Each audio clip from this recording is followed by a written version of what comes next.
Oke, Assalamualaikum warahmatullahi wabarakatuh. Waalaikumsalam Selamat warahmatullahi sore, wabarakatuh. Shalom, Salam Swastiastu, Namo Buddhaya, Salam Kebijakan. Salam sejahtera untuk kita semua. Sebelumnya, terima kasih kepada Ikanas, juga kepada Milenial Center Ikanas, karena telah membentuk saya di sini sebagai moderator untuk memandu kegiatan seminar online atau webinar ini dengan tema yaitu memaksimalkan potensi diri tetap produktif di masa pandemi. Jadi seperti tujuan utama webinar sore ini, sebentar lagi kita akan bersama-sama mendengarkan dari dua narasumber. Yang pertama ada dari Bang Indra Sinaga, yang kedua ada dari Bang Irwanda, yang nanti akan kita bagi per 30 menit. Dan tentu kita layak bersyukur karena kita langsung menimba ilmu, utamanya dari tema ini, dari dua narasumber yang luar biasa. Mungkin sekilas, Bang Naga merupakan vokalis dari Ada Band, yang dulunya juga vokalis dari Ila Band. Selain itu juga beliau aktif di beberapa organisasi kepemudaan, dan juga bisa kita lihat di sosial medianya, di era pandemi COVID ini, beliau tetap aktif di kegiatan-kegiatan sosial maupun kegiatan olahraga. Jadi, mari kita sama-sama simak apa yang akan disampaikan oleh Bang Naga nanti. Dan misalnya nanti ada hal-hal yang perlu ditanyakan terkait dengan materi yang disampaikan, nanti akan kita sampaikan waktu khusus untuk Q&A. Jadi nanti Bang Naga kami minta sekitar 15-20 menit untuk menyampaikan hal-hal tersebut. Lalu nanti sisa 10-15 menitnya nanti kita akan Q&A, lanjut nanti akan dijawab oleh Bang Naga. Oke, mungkin baik rasanya tidak perlu lagi banyak berkata-kata, langsung saja kami mohon dengan hormat sedianya Bang Naga untuk dapat memulai. Terima kasih, waktu dan tempat dipersilakan. Terima kasih Mas Fasta. Assalamualaikum warahmatullahi wabarakatuh. Salam sejahtera untuk semuanya. Ini terima kasih kesempatannya untuk Mas Fasta, terus ada ini Bang Pinurba, ada Mas Agastya, ada Mas Pitor, ini Bang Pitor Saragi, dan teman-teman semua yang udah bergabung di sini, di webinar kita. Saya memutuskan kemarin untuk bersedia ikut di webinar ini, salah satunya adalah karena ingin belajar juga sebenarnya. Ingin belajar, sharing dengan teman-teman semua. Kebetulan hari ini juga pembicaranya ada Mas Irwanda Wisnuwardana ya. Nanti juga bisa sharing dengan teman-teman semua yang lain. Mungkin yang bisa saya ceritain lebih kepada perjalanan hidup kali ya. Dari dulu masa sekolahnya, terus kenapa kok bisa akhirnya memilih core profesinya sebagai pemain musik atau anak band atau penyanyi begitu ya. Di masa-masa ABG-nya, masa-masa mudanya gitu ya, masa-masa sekolahnya, sebenarnya sama. Saya sama dengan teman-teman yang lain, ada di masa-masa pencarian. Apa sih sebenarnya maunya? Kadang-kadang lihat sesuatu, oh ini menarik, pengen dicoba. Lihat sesuatu yang lain, pengen dicoba. Lihat sesuatu yang lain lagi, pengen dicoba. Nah kalau saya pribadi, zaman-zaman SMA dulu, senengnya sebenarnya dengan kegiatan-kegiatan yang berhubungan dengan disiplin militer. Karena kebetulan ayah saya itu kan seorang Polri, seorang polisi. Jadi pada masa SMA itu di kepala saya itu adalah, wah setelah tamat SMA kayaknya seru nih, jadi polisi seru nih. Aku harus mempersiapkan diri untuk menjadi seorang polisi, ceritanya gitu. Simpelnya. Udah ikut semuanya ekstrakurikuler, pasukan khusus, baris per baris lah ya, mungkin kalau di teman-teman yang lain sekarang. Ikut Paskibra, kemudian pada saat selesai main musik udah mulai, tapi bukan yang utama gitu, hanya seru-seruan, ikut ke jamming di studio bareng teman-teman. Bahkan pada saat SMA itu saya punya teman-teman yang memang mereka sudah ngeband, udah ikut festival musik sana sini. Saya masih jadi bisa dibilang tim hore-nya lah, yang wah seru nih lihat teman-teman latihan musik, seru nemenin mereka ikut festival musik gitu ya. Saya masih itu passionnya masih wah tetap tamat SMA ikut tes kepolisian jadi polisi. Nah selesai SMA saya ikut tes Akpol tahun 2001. alhamdulillah waktu itu sampai di 5 besar. Ada harapan ya, punya harapan, wah ini oke nih, gitu, punya harapan karena 5 besar itu posisi yang cukup baik di antara sekian banyak peserta yang ikut untuk tes Akpol pada saat itu. Nah, hanya sayangnya ternyata pada saat itu dari Riau, kebetulan saya sekolahnya di Pekanbaru di Riau. Di Riau itu ternyata kuota untuk Akpol tahun itu hanya 2 orang. Jadi 3-nya harus dieliminasi dan termasuk saya waktu itu. Nah, akhirnya waktu itu, wah semuanya planning saya waktu itu satu-satunya adalah Akpol, nggak ada planning lain gitu, nggak punya planning, wah harus planning apa, nggak ada, blank, total blank. Orang tua waktu itu sempat nyariin, udah ini aja dulu, break aja dulu 1 tahun, nanti tahun depan ikut tes lagi. Tapi saya nggak mau waktu itu. Memang kita semua pasti punya masing-masing orang tua kan lingkungan terdekat yang paling berpengaruh dengan keputusan-keputusan apa yang kita ambil di masa-masa muda ya. Ada orang tua yang memang nge-push banget anaknya untuk jadi A, jadi B, jadi C, atau nge-push banget untuk prestasi-prestasi tertentu. Ada orang tua yang membebaskan anaknya, tapi memberikan rambu-rambu dan koridor tertentu tetap dengan supportnya. Nah, orang tua saya itu termasuk yang memberi saya kebebasan untuk membuat keputusan, tapi dengan rambu-rambu yang mereka beri. Jadi pada tahun itu akhirnya saya berangkat ke Bandung karena saya pikir, wah teman-teman saya udah kemana-mana semua nih. Di Pekanbaru udah sepi, udah jalan ke, ya udah yang namanya dulu trennya anak di luar daerah itu kan kuliahnya di Jawa. Saya hitungannya kan anak daerah nih, bukan anak Jakarta, bukan anak Bandung, bukan anak Yogyakarta gitu ya. Nah itu anak daerah tuh pasti kuliahnya kalau nggak di Bandung, Jogja gitu kan. Jadi kepalanya, wah ditinggalin teman-teman semua. Akhirnya saya berangkat, langsung mereka begitu saya dapat pengumuman bahwa saya nggak lulus Akpol, saya langsung berangkat ke Bandung. Sampai di Bandung, kampus-kampus juga udah pada tutup pendaftaran, hanya sisa 2 waktu itu, Unisba dengan Unpas. Terus saya tanya, kalau di Unisba yang bagus apa? Teknik pertambangan. Wah seru juga nih, karena di Pekanbaru waktu itu Chevron ya, Caltech, wah seru juga nih masuk teknik pertambangan. Jadi benar-benar pencarian yang nggak ini nih, nggak apa, wah ini pengen jadi ini, pengen jadi nggak. Jadi benar-benar saya itu pencarian yang, wah ini menarik, saya cobain gitu. Udah saya ikut tes teknik pertambangan, lulus waktu itu. Terus di Unpas juga waktu itu ngambil ekonomi, karena saya juga punya ketertarikan dengan ekonomi. Yang akhirnya nanti saya ceritain juga, akhirnya lulusnya di ekonomi gitu. Ya udah saya lulus di teknik pertambangan, saya ikuti jalannya, bahkan pada saat itu meneruskan ketertarikan saya dengan organisasi. SMA tuh udah tertarik dengan organisasi ya, jadi pengurus OSIS lah, jadi pengurus bikin event ini gitu. Begitu sampai di kampus, saya juga terpilih jadi ketua angkatan teknik pertambangan di Unisba waktu itu, di tahun itu 2001. Walaupun pada akhirnya tidak selesai, karena di 2 atau 4 semester gitu ya, 4 semester saya ternyata punya ketertarikan yang lain tuh di Bandung tuh, mulai saya ngeband segala macam, ketemu dengan teman-teman musik. Tapi alhamdulillah silaturahmi dengan teman-teman Unisba teknik pertambangan itu masih sampai sekarang masih ada grupnya. Udah tuh selesai tuh di semester 4, akhirnya saya memutuskan untuk pulang ke Pekanbaru. Saya pulang ke Pekanbaru, saya daftar kuliah lagi, ulang dari nol. Saya daftar akhirnya masuk di Universitas Riau, jurusan ekonomi. Saya kuliah di sana sudah mulai passionnya main musik. Kok saya rasa-rasanya menemukan kenyamanan di dalam bermusik gitu ya, menemukan apa ya, rasanya pikiran saya tuh udah mulai meng-create lagu, udah mulai ngeransemen musik, udah mulai senang dengan teman-teman. Dengan pada saat itu mungkin belum secanggih sekarang gitu, benar-benar harus datang ke studio untuk recording gitu ya. Udah mulai tertariknya lebih daripada yang lain gitu. Udah mulai punya visi yang kok rasanya mengaransemen sebuah lagu tuh seru. Loh kok lihat band A, lihat penyanyi A, penyanyi B di televisi. Pada saat itu masih trennya televisi kan, belum sosial media atau YouTube atau yang lain-lain seperti sekarang. Kok kayaknya keren gitu, di atas panggung kok keren. Kok rasanya bisa menjadikan passion ini menjadi profesi, itu menurut saya keren aja gitu. Bayangannya pada saat itu keren aja. Udah saya kuliah itu di Ekonomi Undri, Universitas Riau, sambil ngeband pada saat itu udah lumayan. Di kota Pekanbaru sendiri band saya waktu itu lumayan lah gitu, main lah dari satu gig ke gig lainnya, jadi opening teman-teman band yang lain gitu ya, yang dari luar, dari Jakarta gitu ya, sempat jadi opening sebut Peter Pan pada saat itu, masa jaya-jayanya saya jadi openingnya gitu. Wah bahagia luar biasa.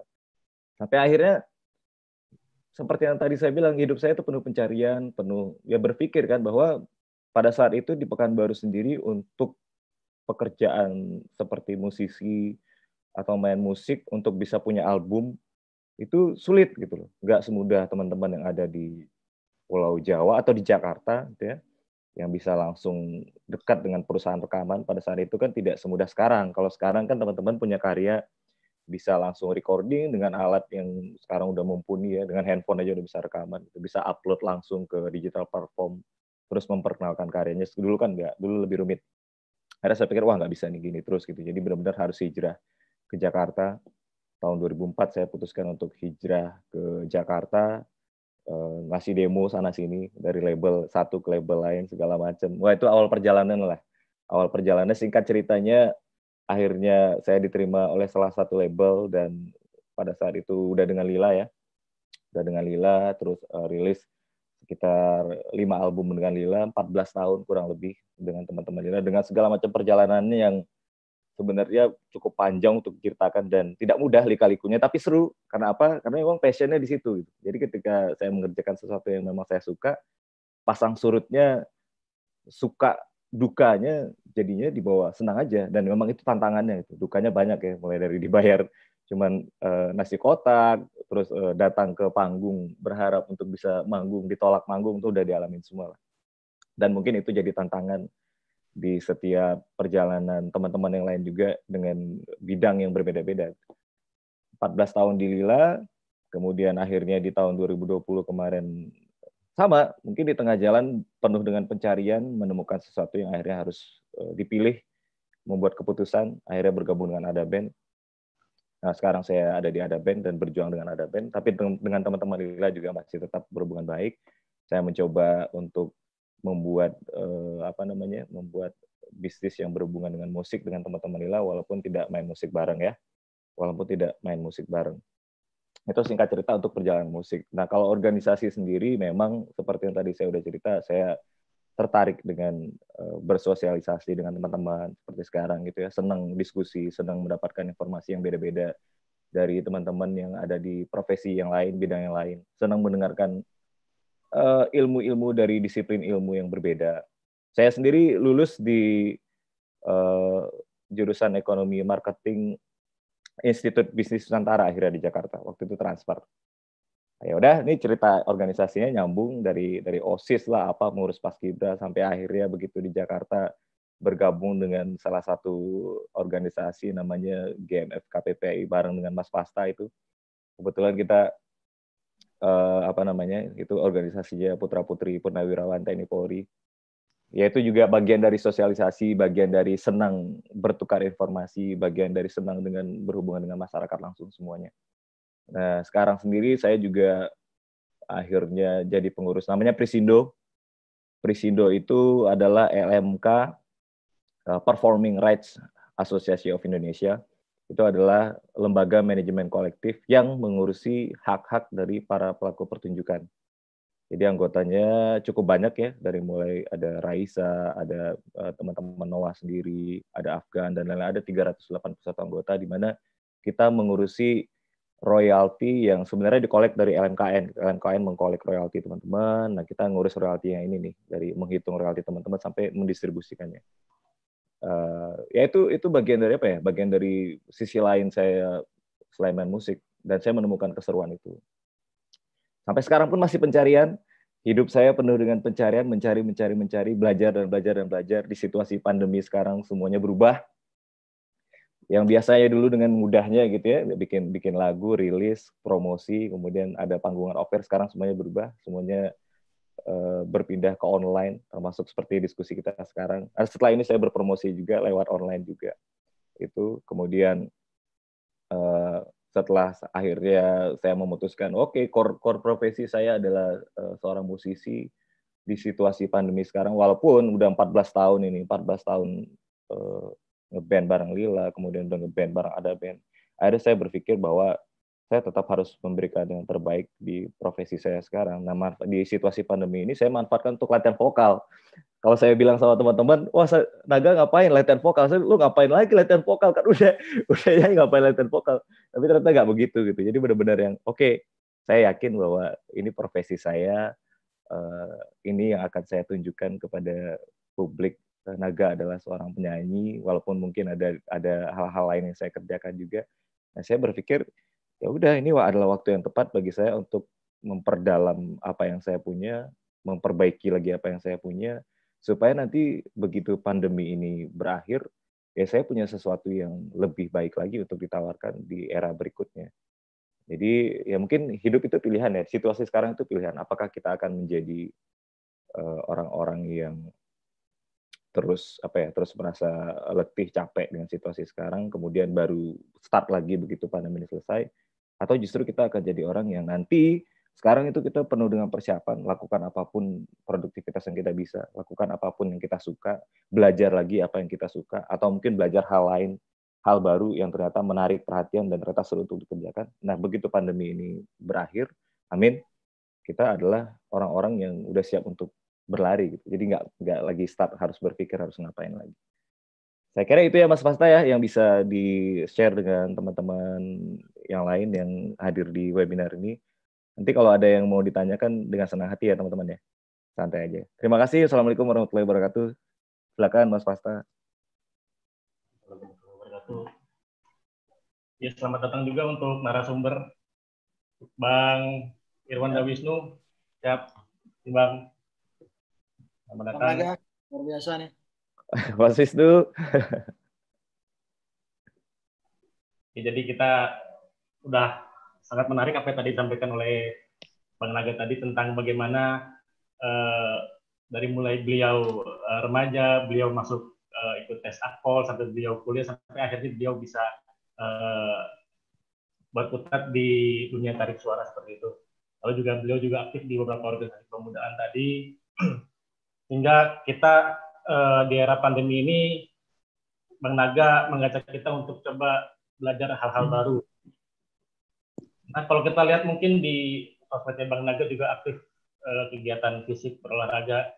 Seperti yang kita tahu bahwa dulu tahun 2018 ada komunitas lari dari Kemenkeu dan dari ya Bea Cukai. Kita masih ingat Bang Naga ya, kita dulu lari di BPK Penawarman, lu Bang Naga sempat ikut lari kurang lebih 5 kilo. Mungkin ada tips-tips juga mungkin dari Bang Naga, kira-kira kita di era pandemi serta di bulan Ramadan ini bagaimana kita tetap bisa menjaga negara kita. Iya tuh Mas Fasta. Lu sempat lari di acara Kemenkeu itu ya Mas Fasta ya? Ya Bang, iya Bang. Iya, memang passionnya olahraga jadi salah satu passion juga sih. Saya senang olahraga gitu ya. Sekarang juga yang biasanya 1 minggu tuh 3 kali tuh wajib lah olahraga. Dengan tujuan supaya badannya fit gitu. Dan biasanya kalau orang yang udah olahraganya teratur kan, begitu berhenti olahraga jadi ada yang kurang gitu badannya, ada yang kurang aja gitu, ada yang nggak enak lah gitu. Akhirnya di situasi sekarang puasa, saya tetap tuh olahraga tetap seminggu 3 kali, minimal 30 menit sebelum buka puasa, atau kalau memang udah terlalu capek ya setelah buka puasa 30 menit tetap olahraga. Olahraga bisa macam-macam karena memang sekarang referensi kita untuk olahraga itu udah banyak banget gitu ya. Kalau dulu kan kita berpikir olahraga harus berangkat ke gym atau harus lari yang jauh-jauh gitu. Ternyata kan inti dari olahraga adalah menaikkan heart rate, menaikkan kecepatan detak jantung kita per menit. Jadi itu bisa kita lakukan dengan gerakan-gerakan simple yang sebenarnya bisa statis di rumah aja gitu. Jadi bisa cek, teman-teman mungkin bisa lihat di sosial media, bisa buka Instagram, bisa buat YouTube. Ya daripada, ya bolehlah selingan sekali-sekali nonton sosial media untuk hiburan, tapi sekali-sekali juga lihat referensi, ternyata ada loh olahraga yang 15 menit, 30 menit, tapi udah membakar kalorinya cukup banyak sama dengan kita jogging. Jadi bisa cari referensi gitu sih Mas Fasta. Kita sambil nunggu pertanyaan dari teman-teman, ini ada sekitar 86 partisipan. Silakan ditunggu yang bagi yang mau bertanya. Mumpung Bang Naga masih ada waktu, kurang lebih 10 menit sebelum Bang Naga ninggalin kita. Silakan yang ditanyakan. Lalu mungkin selain Bang Naga kesibukannya sebagai vokalis, Bang Naga juga aktif di beberapa organisasi. Mungkin apa Bang kira-kira yang bisa Abang dapat dari organisasi? Karena kan kalau kita lihat Abang dengan jadi vokalis pun sudah cukup gitu Bang. Udah bisa ketemu orang-orang, bisa ya banyak hal yang bisa didapat. Terus kenapa Abang coba ikut aktif di organisasi tersebut Bang? Mungkin bisa diceritakan ke teman-teman.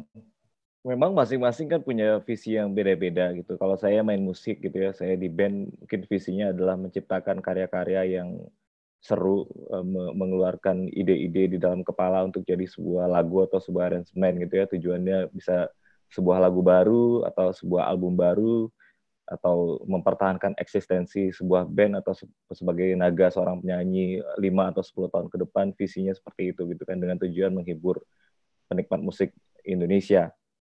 Tapi ketika saya ada di sebuah organisasi, visinya beda lagi tuh. Organisasi sendiri juga punya visi gitu kan, visi yang mungkin sosial masyarakat.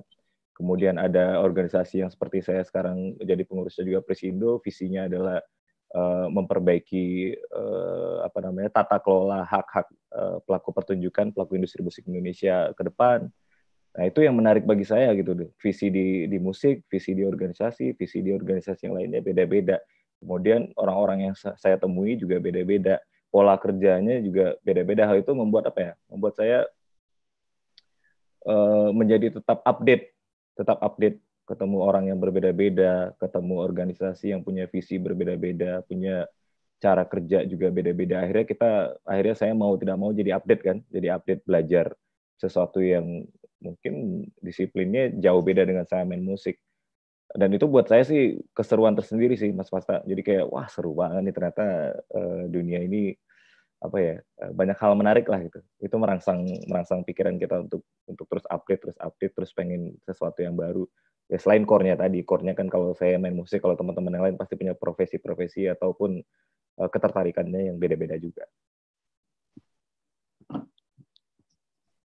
Oke, ini udah ada pertanyaan. Bentar.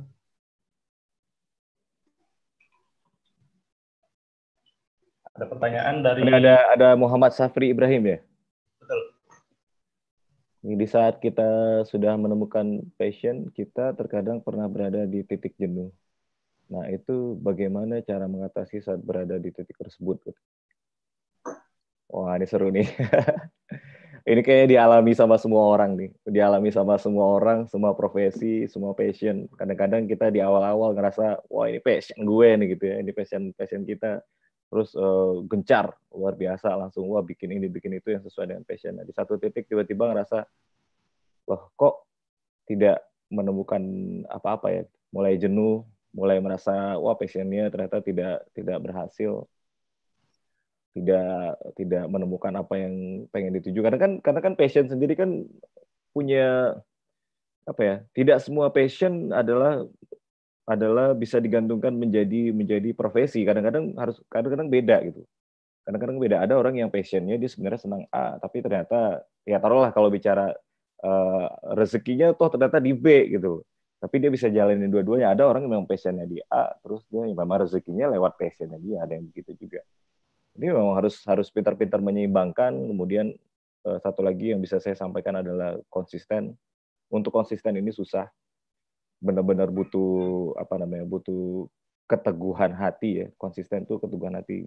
Pasti udah teman-teman semua udah tahu, ada banyak cerita kesuksesan orang-orang bukan karena dia jago, bukan karena dia tangguhnya, tapi justru karena dia konsisten. Dia konsisten sekali, bahkan sampai membuat ada satu film lama yang main itu Tom Hanks, judulnya Forrest Gump kalau nggak salah. Forrest Gump, saya suka banget film itu. Dia ceritanya Tom Hanks ini namanya Forrest Gump. Dia satu ketika karena udah ditinggal, ibunya meninggal. Nah, si Forrest Gump ini dia bisa dibilang agak terbelakang mental. Nah, satu titik ibunya meninggal, kemudian dia hanya berlari aja tuh, lari dari satu ujung kota ke ujung kota lain, lari terus dia tanpa mikir apa-apa ya, dan aja. Bahkan itu karena dia lari terus tuh, orang-orang ngeliatin dia terus tuh. Orang ngapain kok lari bolak-balik tiap hari gitu ya, dari dia belum brewok sampai gondrong kerjaan lari, sampai akhirnya orang ikut dia lari 1, 2, 3 sampai ribuan orang ikut dia lari terus semuanya. Ribuan orang ikut dia lari, sampai akhirnya wartawan tertarik buat tanya dia gitu kan, kamu ngapain nih lari ini, apa menginspirasi banyak orang buat olahraga, orang jadi ikut semua rame-rame, ribuan orang lari seperti kamu nih, kamu tujuannya apa?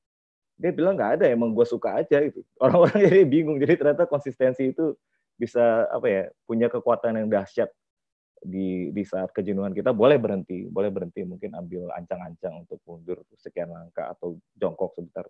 Logikanya sederhana walaupun tidak mudah. Ketika kita ingin lompat lebih tinggi kan kita butuh juga untuk merendah sedikit. Jadi buat saya mungkin itu yang bisa dibagi ya. Salah satu kunci utama dari bagaimana kita memperjuangkan passion kita adalah kemampuan bertahan untuk menjadi konsistensi. Oke, thank you Bang Naga. Ini kita undang langsung yang nanya tadi, Muhammad Syafri Ibrahim. Silakan Mas, bisa nanya langsung ke Bang Naga. Oh iya, jadi kan seandainya nih kita sudah menemukan passion kita gitu. Seumpama saya passion dalam hal baru-baru ini saya ingin belajar biola gitu. Tapi di satu titik saya tuh orangnya bosenan gitu loh Bang. Kayak ada suatu hal baru, saya pengen belajar lagi, sehingga hal yang udah saya belajarin sejak dulu itu malah terbengkalai gitu loh kesannya. Jadi gimana ya, kayak saya pengen belajar banyak gitu, tapi saya nggak bisa fokus satu hal. Seharusnya kan itu nggak baik ya. Nah itu gimana sih Bang menurut Bang Naga sendiri? Ya, Mas Syafri Ibrahim, makasih pertanyaannya. Ini seru sih. Ini sebenarnya saya juga ngalamin sih. Semua mau dicoba gitu ya. Iya. Mau coba ini, coba itu, caplok ini, caplok itu. Akhirnya nggak ada yang fokus. Nah, sebenarnya memang fokus dan konsisten itu penting banget. Gitu. Bahkan di hal-hal yang taruhlah seperti saya adalah pekerja seni. Kalau bisa dibilang di negara kita kan pekerja seni itu ada di paling urutannya terakhir lah, hiburan tuh urutan terakhir lah. Bukan hanya di negara kita sih, hiburan tuh urutannya terakhir dan terkesan santai. Contoh simpelnya tadi main biola atau bernyanyi atau mungkin main gitar, main bass segala macam. Ya kalau memang kita nggak bisa fokus dengan satu tujuan, kemudian konsisten dengan tujuan itu, biasanya akan susah gitu. Biasanya setengah-setengah. Ibarat kita menggali gitu ya, kita menggali potensi, menggali sebuah lubang untuk mencari harta karun lah ceritanya gitu ya. Harta karun kita itu passionnya kita gitu. Padahal hanya tinggal satu cangkulan lagi nih kita dapat nih passion kita. Dan kita berhenti, terus ulang lagi, cangkul lagi di tempat yang lain gitu ya, kita gali lagi. Harusnya udah dikit lagi nyampe, kita berhenti, ulang lagi. Nah itu akhirnya nggak sampai-sampai. Akhirnya sebenarnya sih kalau memang udah senang dengan satu hal, saya kira manusia bisa maksimal mungkin mengerjakan 3 kali ya. Nggak tahu lah kalau ada orang-orang yang memang sangat jago gitu ya, yang sangat punya kemampuan tersendiri untuk membagi otaknya mengerjakan lebih dari 2 atau 3. Tapi maksimal saya kira 3 bisa lah untuk dikerjakan gitu pada umumnya. Fokus aja, kemudian kembali lagi konsisten, kemudian jangan pernah merasa puas dengan apa yang udah dipunya sekarang. Berbeda dengan bersyukur dengan tidak merasa puas untuk memperbaiki diri, menjadi lebih baik lagi, yang beda. Bersyukur gitu, bersyukur dengan apa yang sudah didapat, bersyukur dengan karunia, bersyukur dengan bakat yang sudah dikasih Tuhan buat kita masing-masing. Nah, bersyukurnya mungkin dengan cara mengembangkan diri lagi. Mungkin contoh pribadi saya adalah sampai sekarang pun saya tetap les vokal gitu, masuk lagi sekolah vokal gitu untuk memperdalam apa yang sudah saya punya. Kira-kira gitu kali Mas Syafri. Siap. Terima kasih Bang Naga. Makasih Mas Syafri. Terima kasih Mas Syafri. Terima kasih. Buat Q&A, semoga bisa menjawab pertanyaan dari Mas Syafri. Selanjutnya, karena Bang Naga bakal pamit, ini lagi Bang ya, boleh Bang, pamit lagi? Ya Mas Pasra. Pamit lagi ya. Siap. Satu pertanyaan lagi.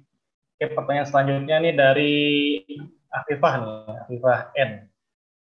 Bagaimana Bang Naga cara manage antara hobi, ibadah, dan kerjaan agar bisa seimbang ya Bang? Ini juga nanti orangnya kita undang. Oh, oke. Afifah ya. Mana Afifahnya nih? Halo Afifah. Hai Afifah. Halo, Afifah di mana? Ini di Tarakan, Bang. Tarakan, Kalimantan? Iya. Oh, luar biasa. Mau bertanya sih, Bang Naga. Jadi, gimana sih cara manage antara hobi, pekerjaan, dan ibadah agar seimbang? Jadi kan biasanya orang waktu kerja, misalnya kerja sibuk banget gitu, nanti lupa sama hobi. Kita butuh senang-senang juga kan, sama kita butuh hiburan misalnya. Seperti itu. Kasih ya Viva. Iya. Waduh, ini sebenarnya umum kali ya, umum kali ya jawabannya, bukan pertanyaannya. Kalau saya pribadi sih lebih kepada skala prioritas. Skala prioritas ada mungkin di level-level tertentu ketika seseorang memang sudah punya pekerjaan utama, kemudian dia punya target-target tertentu yang harus diselesaikan, sama seperti saya pribadi misalnya, oh minggu ini harus nyelesain 2 atau 3 lagu. Berarti fokus dulu nih, fokus dikerjakan lebih cepat, lebih baik kalau memang idenya udah ada, langsung push kerjain sampai selesai gitu. Jadi punya waktu untuk bisa menyisakan waktu untuk hobi gitu. Kalau ibadah sendiri kan udah kewajiban ya. Kewajiban pasti kita udah tahu lah waktunya kapan untuk menunaikan ibadahnya sesuai dengan keyakinannya masing-masing itu kalau ibadah. Tapi kalau misalnya antara hobi kemudian pekerjaan, paling kalau saya pribadi sih itu sih skala prioritas aja. Biasanya minggu ini harus nyelesain berapa lagu, atau dalam bulan ini atau dalam 3 bulan ini Naga harus rilis single sebagai penyanyi solo, kemudian ada band harus rilis lagu baru, berarti harus ngapain nih supaya target rilisnya tercapai. Jadi buat step-stepnya itu udah dibuat semuanya di waktu-waktu untuk hobi atau waktu untuk keluarga, semuanya bisa dijalankan dengan baik, nggak terlalu yang simpang siur lah. Kira-kira gitu sih Afifah. Makasih Bang Naga. Sama-sama, salam buat teman-teman di Tarakan. Iya. Oke Bang Naga, untuk Q&A mungkin kita cukupkan sampai sini. Siap. Lalu mungkin sebelum closing, mohon kiranya Bang, last statement dari Abang. Terima kasih untuk teman-teman dari Ikanastan ya. Terima kasih untuk semua teman-teman Ikanastan. Terima kasih buat Mas Fasta, terima kasih Mas Agastya, ini Bang Pinurban, Anindita, Bang Pitor, Saragi. Makasih Mas Wisnu. Mas Wisnu sebenarnya saya juga pengen mendengar Mas Wisnu, tapi ini saya juga ada live buat promo dengan radio nih Mas Wisnu. Aman. Nanti kita buat sesi khusus. Siap. Makasih sharing-sharingnya, mudah-mudahan bermanfaat buat teman-temannya juga. Terima kasih banyak, ini bermanfaat buat saya juga. Di situasi sekarang tetap semangat, tetap optimis. Pandemi ini pasti berlalu, jadi kita semua jaga kesehatan dan siap-siap untuk tetap produktif supaya nanti begitu pandemi ini berakhir kita semua kembali tampil lagi semakin lebih keren, semakin lebih bugar keren semuanya. Doa terbaik semuanya. Makasih ya. Kasih Bang Naga ya. Makasih Mas Wisnu semuanya. Assalamualaikum warahmatullahi wabarakatuh. Selamat sore semuanya.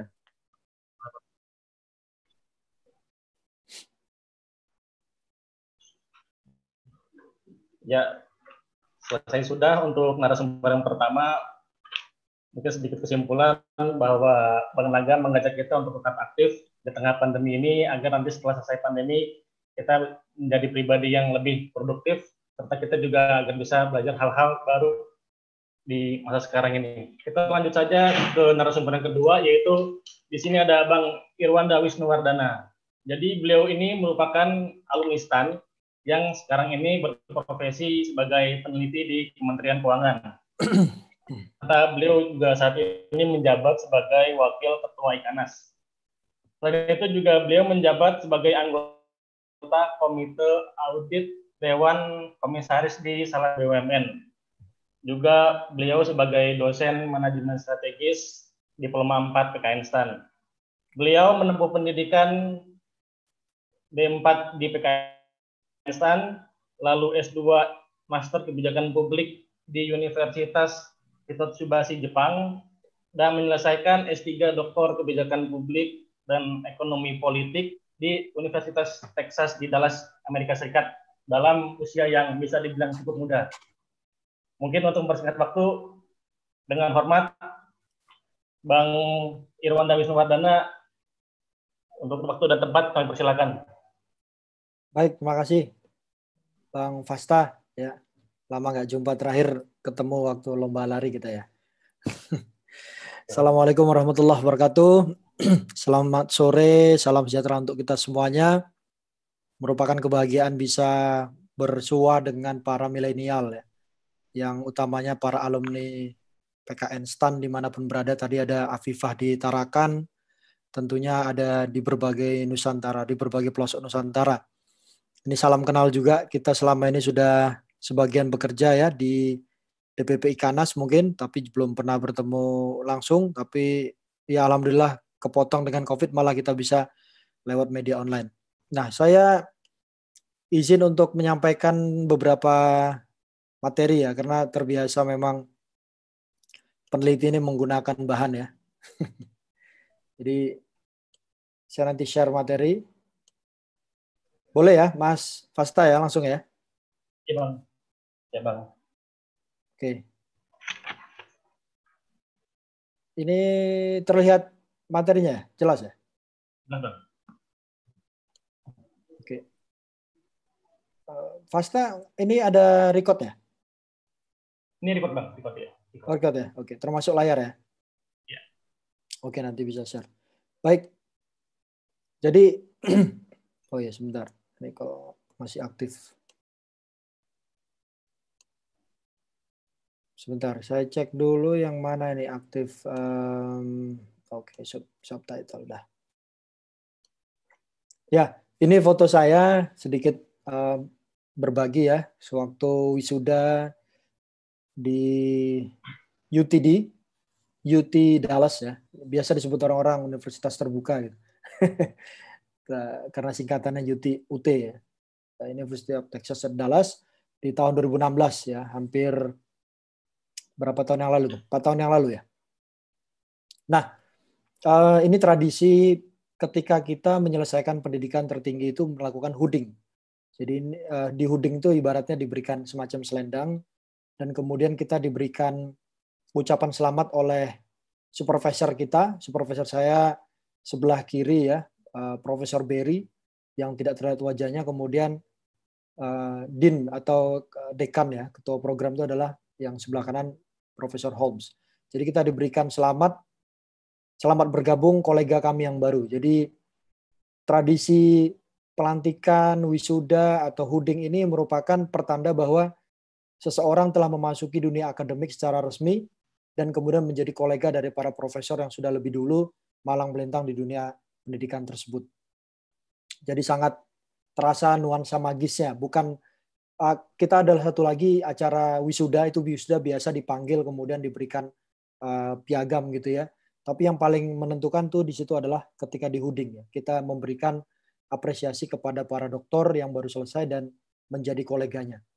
Di sini saya singkat tadi memberikan gambaran aktivitas yang saya lakukan sekarang itu di antara aktivitas pekerjaan, kemudian juga aktivitas sosial. Selain di Ikanas, saya juga aktif di beberapa NGO ya. Salah satunya adalah Perkumpulan Sukamaju Digital.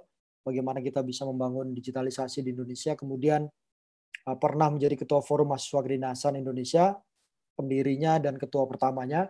Sewaktu STAN akan dibubarkan di tahun 2004. Jadi waktu itu kita demo, kita melakukan kegiatan-kegiatan menemui berbagai pihak gitu ya di DPR, kemudian di Dikti dan sebagainya, sampai kemudian Dirjen Dikti dicopot ya karena tidak populer gagasan untuk membubarkan sekolah tinggi kedinasan saat itu. Dan pernah menjadi presiden mahasiswa di tahun yang kira-kira sama. Jangan lupa di follow kalau di Instagram itu apa? Milenial lebih tahu ya. Oke, di like bukan ya? Kalau di like itu Facebook, ya Instagram itu biasanya di Follow ya. follow. Oh ya, makasih. Saya milenial sebetulnya, lahir tahun 80 tetapi lebih milenial Fasta tentunya ya, lebih muda. Nah, tadi Bang Naga sudah cerita tentang dirinya beraktivitas yang core-nya adalah menjadi seniman. Kegiatan seniman itu berarti sudah menjadi titik di mana dia menjadi fokus dari semua aktivitasnya. Berarti bagus banget, sudah menentukan. Nah, banyak di antara kita yang belum bisa memutuskan mau kemana kita atau menjadi apa kita. Jadi kalau kita bayangkan posisi kita hari ini di sisi I'm here, kemudian kita membayangkan my perfect life itu seperti apa. Maka kita ada jurang, ada gap antara keinginan kita dengan apa yang ada pada kita hari ini. Jadi ketika kita belum bisa memutuskan apa dan mau kemana kita, maka kita mengalami kegalauan, mengalami posisi-posisi yang tidak menyenangkan gitu ya, karena kita belum bisa mendesain siapa kita dan apa kita di masa yang akan datang. Nah, saya akan bantu minimal jawab 5 pertanyaan ya, untuk bisa mendesain, untuk bisa memutuskan mau jadi apa kita ke depan. Jadi yang pertama, apa yang tidak saya sukai. Jadi dalam hidup ini misalnya, saya nggak suka sesuatu, misalnya tidak suka mungkin korupsi, tidak suka banyak uang terlalu banyak gitu. Kalau uang terlalu banyak mungkin akhirnya jadi aneh-aneh misalnya ya. Atau justru saya tidak suka ya miskin, nggak suka, ya bayangkan, tuliskan gitu. Apa yang menjadi hal-hal yang tidak saya sukai. Kemudian apa yang saya sukai. Dan yang paling saya suka itu apa? Misalnya saya suka terkenal, atau saya suka di belakang layar, saya suka bisa menyumbang banyak kepada masjid, gereja, atau tempat-tempat ibadah lainnya. Saya suka apa? Dan itu di list gitu ya, apa yang menjadi hal yang paling kita sukai. Kemudian siapa yang paling saya kagumi di dunia?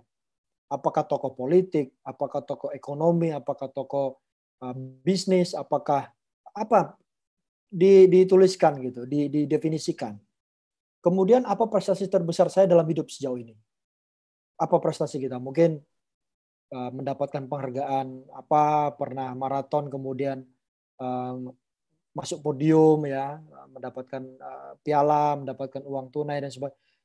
Bayangkan ini sebetulnya lebih pada saat ini yang kita miliki apa gitu. Dan yang terakhir, jika kita hidup itu punya unlimited resources gitu, sumber daya yang tidak terbatas, apa yang akan saya miliki, apa yang saya akan lakukan. Jadi kita nggak punya, saya nggak bisa karena saya bukan anak raja, saya ingin jadi sultan ini. Anggap kita bisa gitu. Saya nggak bisa jadi presiden karena saya bukan belong to any party atau belong to any family gitu. Tapi bayangkan kita punya semuanya, apa yang bisa kita kerjakan, akhirnya kita merasa, kita harus mendorongkan diri kita ke sana, karena kita bisa gitu ya, tidak punya keterbatasan apapun.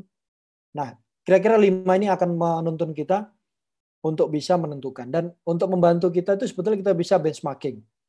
Kita bisa menggunakan standar ya orang lain, sesuatu yang kemudian menjadi yang kita tiru gitu. Makanya kita sebutkan ATM ya, amati, tiru, modifikasi. Misalnya di sini ada dari sebelah kiri kita ada Steve Jobs ya, yang sangat terkenal gitu ya. Kita rata-rata pengennya iPhone, nggak pengen Samsung kalau anak-anak muda gitu ya. Ada Microsoft dengan gagasannya one computer in every desk, on every desk, in every home. Jadi bagaimana komputer itu bisa menyebar dengan mudah, murah di setiap rumah, di setiap meja gitu. Dan dia menjadi orang terkaya di dunia. Kemudian ada Elon Musk yang sangat fenomenal dengan gagasannya tentang kita hidup interplanetary di berbagai planet. Dia merencanakan akan mengkolonisasi ya, bukan kolonialisasi tapi kolonisasi, mendiami Mars. Kemudian juga gagasan tentang mobil listrik dan wisata di luar angkasa. Kemudian ada Bung Hatta di atas. Ini tokoh idola saya, dengan kesederhanaannya dia ekonom terkemuka gitu ya. Dia bisa mengubah Indonesia dari masa transisi revolusi fisik menjadi masa untuk bersiap membangun. Jadi masing-masing kita coba, siapa tokoh yang paling mendominasi hidup kita, yang paling kita cintai, yang paling membuat kita bersemangat dalam hidup ini, itu bisa membantu kita bahwa mungkin itulah potret kita di masa depan. Ya. Kemudian yang kedua, bagaimana kita bisa tetap aktif ya di dalam masa COVID tadi. Kita sudah menentukan diri kita. Yang kedua adalah kita jangan pernah nyaman. Tadi Bang Naga bilang tidak pernah nyaman gitu ya. Jadi selalu mempelajari hal baru, kemudian selalu tumbuh dan menantang diri kita sendiri, selalu bersiap siaga dan sebagainya. Dan ingat, di sini dikatakan never be too comfortable with any situation, period atau titik. People and things switch up in a blink of an eye. Jadi bisa dibayangkan COVID-19 ini, COVID-19 ini, tidak ada satu orang pun yang memprediksi terjadi, kecuali Bill Gates beberapa tahun yang lalu akan ada pandemi besar gitu ya. Tapi rata-rata orang hampir tidak mengatakan akan seperti ini, dan kalaupun ada prediksi, tidak seperti yang kita bayangkan gitu. Lockdown almost in every country in the world. Dan bisa dibayangkan kemudian kita mengalami minus economic growth. Jadi pertumbuhan minus yang kita nggak siap gitu. Bisnis UMKM yang dulunya di tahun 98 itu adalah sokoguru perekonomian karena mereka yang membantu ekonomi Indonesia tetap positif atau paling tidak terlalu dalam negatifnya. Sekarang UMKM itu yang paling terpukul dengan kondisi COVID-19 ini gitu ya. Jadi selalu kita siap sedia dengan kondisi yang ada, never taken for granted gitu. Oh, saya PNS. Saya pensiun sampai umur 58, 60, 65 PNS. Tidak. Who knows, tiba-tiba kita kondisi COVID nggak bisa kita tangani, akan terjadi pemotongan gaji, kemudian ada layoff, kemudian sebagian PNS akan dirumahkan dan sebagainya. Who knows. Ya, saya selalu bilang kepada mahasiswa saya di 3 stan waktu beberapa tahun yang lalu, tidak ada jaminan kalian akan diangkat menjadi PNS. Kepada yang D4 tidak akan ada jaminan kalian pulang nanti kembali ke tempat kalian bekerja sebelumnya. Selalu kita bersiap diri. Kalau kita hari ini dirumahkan, bisa nggak kita menghidupi keluarga kita, anak kita, mungkin pasangan kita, dan sebagainya. Jadi kata Steve Jobs itu, stay hungry, stay foolish. Jadi selalu lapar, selalu merasa bodoh. Kalau kata Mahathir Muhammad yang menjadi Perdana Menteri di umur 90-an, satu yang saya pegang, never overeat. Jangan pernah makan berlebihan. Jadi makan berhenti sebelum kenyang atau minimum pas kenyang selesai. Itu untuk menjaga kita tetap memiliki kesiapsiagaan, kondisi fisik yang cukup bagus gitu ya. Walaupun saya agak gemukan ini karena larinya agak kurang gitu ya. Larinya di treadmill hanya 30 menit. Biasanya bisa beberapa jam. Nah, bagaimana kita nyaman nih, Bang? Misalnya gitu ya.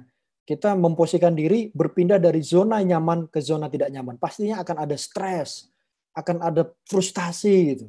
Selama ini enak kok seperti Bang Fasta itu berseragam, paychecknya setiap bulan masuk gitu ya, gagah gitu. Tiba-tiba dia harus, oke saya harus belajar hal yang baru nih kata Bang Wisnu.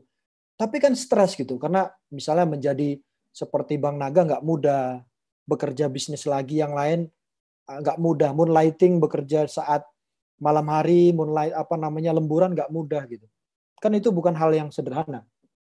Nah akhirnya kita harus punya beberapa hal yang tetap bisa menggait kita agar tetap bisa tidak stres gitu ya. Yang pertama, jernihkan pikiran kita. Tadi kita mau gambarkan diri kita mau seperti apa. Itu menjadi tujuan kita. Jadi kondisi sekarang no problem. Kita adalah seperti semacam apa ya? Sakitnya sekarang itu akan mengalahkan long life achievement kita. Kemudian yang kedua, tuliskan proses dan perjalanan yang kita hadapi. Jadi gambarkan, selalu tulis gitu ya, milestone yang sudah kita lalui, yang akan kita kerjakan gitu ya.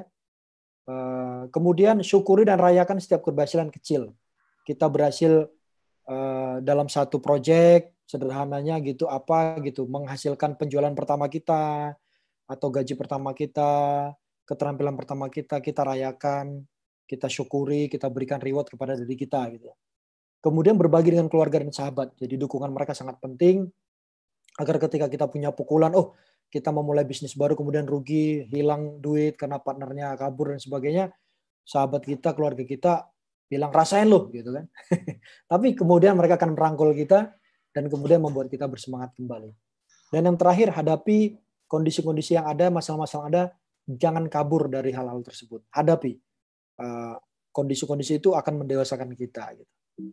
Nah, kemudian sebentar. Hal ketiga yang membuat kita tetap selalu produktif di dalam kondisi apapun adalah kita selalu optimis. Ya. Ini selalu saya gunakan ya. Ini mantra sakti saya di berbagai kondisi ya. Saya sering nangis-nangis dalam sekolah itu ya. Pedihnya pendidikan itu terasa gitu. Bayangkan dulu kita pernah pejabat, kemudian kita menikmati hidup ya. Tiba-tiba kita harus shifting ke strata paling rendah dari kehidupan manusia itu kan pelajar, mahasiswa kan. Dia bisa menjatuhkan presiden tapi kalau rame-rame. Tapi kalau di kampus dia orang paling vulnerable gitu. Kalau dosen ngasih nilai jelek aja udah bisa DO gitu kan. Selesai hidupnya. Di rumah dia nggak dianggap karena penghasilannya kecil gitu kan. Jadi dari kondisi upside down itu kita harus tetap bisa apa? If you think you can, you can. Berpikir positif gitu. Optimis gitu. If you think you cannot, you cannot. Kalau kamu nggak bisa, pasti nggak bisa. Gitu. Itu yang dikatakan oleh Henry Ford, dikatakan oleh Ronald Reagan, gitu. Bahkan yang terakhir Obama ya. The first African American in the history of the US. Jadi bisa dibayangkan dia dikata-katain kera, monyet gitu ya. Tapi dia memimpin relatively smooth dan membuat sejarah gitu selama 4x2. Jadi 2 periode selama 4 tahun, 8 tahun. Dan banyak orang-orang merindukan Obama gitu. Bahkan ketika rilis Michelle Obama biografinya, filmnya tuh di Netflix, orang udah luar biasa. Dan ketika meluncurkan autobiografinya, itu orang-orang pada antri ribuan orang gitu ya. Itu baru istrinya, bayangkan kalau Obamanya. Sampai istrinya sekarang digadang-gadang menjadi calon VP dari Biden gitu, calon vice president dari kandidat Demokrat untuk mengalahkan Trump gitu. Karena mereka merindukan Obama's family in the White House gitu. Karena apa? Karena salah satu filosofinya US Yes We Can gitu. Dia bisa menginspirasi orang-orang yang selama ini tertindas, minoritas itu bisa muncul dan memimpin Amerika dengan almost perfect gitu ya. Jadi hal-hal seperti ini selalu membuat saya punya optimisme gitu. Kalau kita flashback kehidupan saya punya banyak sekali alasan untuk gagal gitu. Gak kebayang sekarang bisa earning doktoral dari US gitu. Yang pertama saya orang desa dari Ciantar, kemudian Bang Naga itu saya nggak tahu dari aslinya Medan atau mana gitu ya. Mungkin sudah lama di Jakarta. Tapi saya asli dari kota kecil dan desa saya itu, rumah saya itu saya ngirim paket kemarin, sampai hari ini nggak ada nomor di rumah saya itu. Jadi saking mungkin tertinggalnya gitu daerahnya ya. Dulu gubuk saya itu seperti inilah, pakai atap rumbia, pakai atap apa itu, kelapa gitu ya. Dindingnya itu dari bambu ya. Gedek pisang, gedek ya, gedek ya sebutnya ya, gedek bambu gitu ya. Kemudian orang tua saya sih PNS dua-duanya, Kementerian Keuangan juga gitu di KPPN ya, Kantor Pelayanan Perbendaharaan Negara gitu. Tapi kelas pelaksana gitu ya, kelas golongan 2 gitu. Pensiun golongan 3 lah kira-kira gitu. Jadi pendidikan rendah, mereka cuma pendidikan SMA gitu ya. Dan rata-rata di kampung itu kalau mau excuse untuk gagal sangat banyak sekali. Jadi teman-teman saya itu rata-rata menikah di usia dini gitu. SD, SMP udah menikah gitu. Karena kecelakaan gitu. Naik motor berdua, jatuh, kecelakaan, nikah gitu. Jadi nggak punya bagaimana komitmen untuk jadi orang-orang yang hebat tuh nggak ada gitu. Kemudian ini SD saya nih, SD negeri nomor 124402. Ini SD Impres nih. Nomornya panjang sekali nih. Nggak ada lah sekolah-sekolah populer terkenal tuh nggak ada jauh. Dan saya terutama adalah broken home family ya. Jadi saya nggak pernah lihat setelah saya dewasa itu orang tua saya, ayah saya gitu, yang kandung. Jadi terpisah sejak umur beberapa tahun. Saya lahir di Magelang memang, lahir di Jawa Tengah, tapi kemudian pindah ke Pematang Siantar. Jadi relatif tidak punya figur ayah, dan saya menikmati figur ayah dari buku-buku biografi ya, Soekarno, Hatta dan sebagainya. Jadi kalau bisa dilihat flashback itu, saya seperti sekarang ini udah syukur banget gitu. Kalau kata Bang Naga tadi, syukurin gitu dengan kondisi yang ada. Betul, saya punya segala hal excuse untuk gagal, tidak berhasil. Tapi karena sejak kecil SMP saya mutusin saya harus jadi doktor, saya harus jadi profesor, bahkan saya tulis di meja belajar saya Presiden Indonesia tahun 2024, walaupun kayaknya sulit gitu ya. Kemudian saya lulusan ITB, UGM gitu, tapi akhirnya masuk STAN dan tidak lulus dari berbagai kampus-kampus terkemuka di Indonesia itu gitu ya. Dari PKN STAN yang sekarang tutup 1 tahun gitu dan seterusnya. Jadi bisa dibayangkan kondisi kebatinannya gitu. Tapi saya putuskan optimistik. Jadi saya have nothing to lose gitu. Kalau saya kemudian orang-orang melihat saya, sengsara banget waktu di Amerika itu ya. Ini kondisi rumah saya itu, kos-kosannya itu kasurnya di bawah nih, cuma properti saya beginilah di Amerika, pakai sepeda gitu ya. Sengsara gitu, sampai minjem uang beberapa ribu dolar untuk beli mobil dan sebagainya. Karena pilihannya kalau sekolah itu ya miskin lah gitu ya. Kalau kita sekolah itu kan kita give up opportunity cost ya, kita trade off dari mengumpulkan uang, mencari dana dan sebagainya itu sampai kemudian kita memilih sekolah itu kan berarti kita give up almost everything. Saya dulu di Bea Cukai banyak sekali peluang ya sebelum Bea Cukai itu direformasi gitu. Macam-macam lah gitu. Tapi alhamdulillah saya bisa menjaga diri, nggak tergoda dari hal seperti itu. Akhirnya ya memilih untuk studi gitu. Sampai dulu atasan saya menahan saya pindah mau ke BKF waktu itu ya, mau sekolah saya Pak, saya bayarin kamu gitu. Saya mau ke luar negeri Pak, oh yaudah, silakan pindah gitu. Kalau dalam negeri dia yang bayarin gitu ibaratnya. Jadi kita punya daya tahan kemalangan gitu. Tekad tidak pernah menyerah, tidak baperan, selalu semangat. Jadi never stop trying. Karena kita ketika menyerah itu kita nggak tahu ternyata permata di depan kita gitu, tapi kita sudah selesai. Nah, yang keempat yang membuat kita selalu bisa optimistik, bisa bekerja dengan baik itu adalah hidup kita dalam kewajaran gitu. Hidup kita nggak berlebihan, hidup kita nggak dari utang, hidup kita nggak dari kepalsuan-kepalsuan gitu ya. Jadi kita apa adanya gitu. Bukan berarti kita dilarang untuk kaya, tidak. Kalau memang kita cukup kekayaan kita ya nggak apa-apa. Beli barang-barang bermerek, beli mobil paling bagus, rumah paling bagus dan sebagainya. Tapi apakah itu memang benar diri kita atau bukan? Kita yang bisa menjawabnya gitu. Jadi ini saya tunjukin motor pertama saya ya. Honda Legenda ini bayangin. Pegawai bea cukai, rumahnya di rumah mertua, motornya cuma Legenda ini. Gagah sekali kan? Tapi itulah kehidupan saya waktu itu memilih hidup dalam kewajaran, apa adanya. Jadi saya ketika harus pindah kantor dengan penghasilan yang lebih rendah, harus sekolah dengan dipotong gaji dan sebagainya misalnya begitu, saya nggak masalah karena nothing tulus lah. Karena hidup kita juga sederhana, jadi nggak ada masalah gitu. Ya. Kemudian hidup dalam kewajaran berarti saya memutuskan hidup untuk pursuing excellence. Excellences itu adalah keistimewaan itu di dalam bidang pendidikan gitu, dalam bidang akademis, dalam bidang riset gitu yang saya fokuskan. Jadi saya mengejar pendidikan paling sulit di Jepang waktu itu Tsubasi. Saya ketemu orang-orang bea cukai di bandara, mereka mau geledah saya, periksa saya, tapi saya ditanya, kamu sekolah di mana? Tsubasi. Langsung mereka tunduk, bowing down gitu, kemudian bilang, sugoi, hebat sekali, silakan, kamu nggak perlu lagi diperiksa gitu. Padahal waktu itu ada rendang berapa kilo gitu kan, harusnya nggak lewat gitu. Kemudian kampus itu kampus terkenal gila ya, banyak orang bunuh diri karena saking sulitnya. Bahkan saya terlintas bunuh diri di atas kereta tuh. Ngapain saya ke sekolah ini? Pusing-pusing suntuk, stres gitu ya. Tapi lulus juga alhamdulillah. Kemudian dari Amerika, ngapain ke Amerika gitu. Kita ke Amerika tuh terkenal pasti utang, pasti jual rumah ya. Amerika tuh lama, bisa 6 tahun, bisa 7 tahun, bisa nggak selesai gitu kan. Jadi banyak sekali story tentang orang-orang yang sekolah S3 ke Amerika itu berat. Kalau S2 oke. S2 itu kayak sistem paket masuk selesai. Tapi kalau S3 itu very lonely. Dan we are doing our thing, everything itu almost about ourselves. Jadi nggak dibantu kadang-kadang oleh supervisornya karena berbeda topiknya gitu, sangat berbeda disiplin ilmunya dan sebagainya. Alhamdulillah 3,5 tahun selesai, tercepat di kelas gitu ya. Dan profesor waktu itu bilang kamu pasti selesai gitu karena keluarga kamu di Indonesia, kamu highly motivated, pasti kamu selesai lah, nggak usah mikirin beasiswa tambahan dan sebagainya, selesai. Alhamdulillah benar, jadi pas 3 tahunan itu selesai gitu kan. Di saat itu ya alhamdulillah kebayang banget lah kita udah menyelesaikan. Tapi itu nggak selesai. Belajar itu saya kira selesai pada saat itu, ternyata nggak. Saya harus belajar lagi, ada sertifikasi lah macam-macam. Sampai sekarang saya masih ikut online courses, kemudian ikut kegiatan-kegiatan pembelajaran. Jadi nggak pernah berhenti karena kondisinya harus dibangun dalam kewajaran. Saya adalah kewajaran dalam hal mengejar ilmu pengetahuan. Ya. Nah, bisa dibilang ya, banyak sekali orang. Kalau bisa dibilang 100% ini peserta kita nih hampir 100 orang pasti ditanya mau sukses, pasti mau sukses. Tapi yang mau bayar ongkosnya less than 1% gitu ya.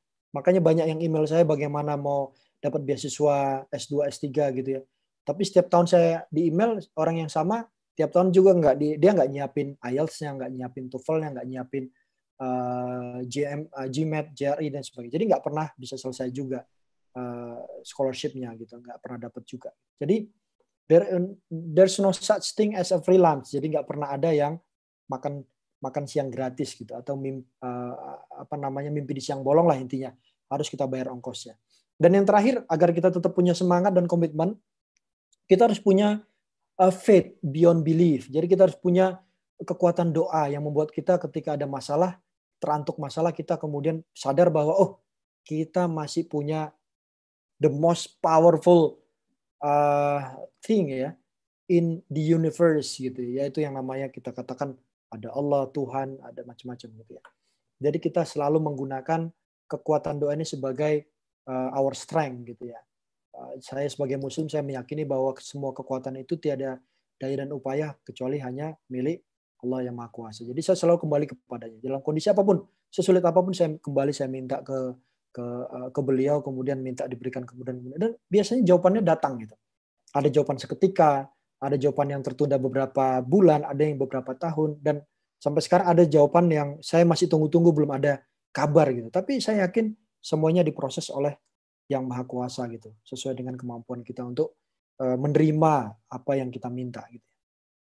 Jadi kalau teknis tentang bagaimana produktif, saya kira teman-teman lebih paham ya, bagaimana kita tetap dress formally ketika kita event-event kantor, ya kemudian kita membagi ruang-ruang, ada ruang bekerja, ada ruang tempat leisure, ada ruang tidur gitu, supaya nggak mix up gitu. Kita tidur di tempat yang sama atau di tempat duduk yang sama, kita nggak bisa membedakan hidup kita antara bekerja dengan hidup-hidup sosial gitu ya. Kemudian bagaimana mengatur hubungan dengan anak-anak, dengan pasangan supaya tetap produktif, itu pasti kalian lebih mudah mengetahui. Saya cuma memberikan insight tentang belief atau mindset agar kita bisa melewati COVID ini sebagaimana kita bisa melewati hari-hari biasa gitu. Bahwa COVID-19 ini memberikan kita opportunity. Saya selalu katakan begitu kepada anak-anak saya, opportunity di mana kita memiliki waktu untuk lebih banyak bersama. Itu yang pertama. Yang kedua, kita memiliki waktu untuk bisa kontemplasi. Mahal banget ini. Kita jarang ketemu orang, kita kontemplasi diri kita sendiri. Dan ingat, kalau kita lihat catatan-catatan orang-orang hebat dalam sejarah itu, mereka dipersiapkan untuk menerima beban setelah mereka mendahulunya dengan masa-masa kesepian dan masa-masa kesendirian. Kalau Nabi Muhammad itu dulu sebelum menerima wahyu di umur 40, dia mengalami masa-masa uzlah, ya, kesendirian di Gua Hiro. Kemudian ada masa-masa tahanut, masa-masa menahan diri gitu ya, masa banyak berpuasa. Dan kita nikmati masa-masa COVID ini mungkin disenariokan oleh Yang Maha Kuasa agar kita menjadi orang-orang hebat. Kita diberikan 3, 4, 5, 6 bulan ini sendirian, kita berpikir, kita sambil bekerja tentunya.